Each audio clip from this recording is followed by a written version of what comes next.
లక్ష్మి గోవుల దగ్గరికి వెళ్ళి అడిగింది, మిమ్మల్ని అందరూ పూజిస్తారు, నాకు మీలో స్థానం ఇవ్వండి అని అడిగింది. గోవులన్నాయి, నువ్వు చించిల లక్ష్మివి, వెళ్ళిపోతూ ఉంటావు, మా దగ్గర వద్దన్నాయి. అంటే ఆవిడంది, నేను వెళ్ళిపోవడంలోనే ధర్మం నిలబడుతుంది, అధర్మం ఉన్నవాడి దగ్గర ఉండకూడదు, వెళ్ళిపోవాలి, ధర్మం ఉన్నవాడి దగ్గరికి వెళుతూ ఉండాలి, అప్పుడే లోకంలో ప్రయోజనం సిద్ధిస్తుంది, నన్ను వెళ్ళొద్దంటే ఎలా అంది. అంటే అవన్నాయి, అయితే మా మల విసర్జన స్థానమునందు నువ్వు ఉండు, మేము విడిచిపెట్టిన మలమునందు నువ్వు ఉండన్నాయి.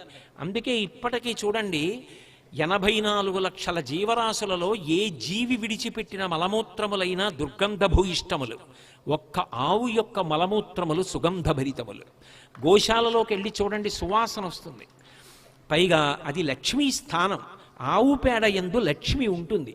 అందుకని ఆడపిల్లతో ఆ గొబ్బిళ్ళు పెట్టిస్తారు. ఎందుకు పెట్టిస్తారు అంటే, ఆడపిల్ల ఎందుకండి మగపిల్లవాడితో ఎందుకు పెట్టించారు అంటారు.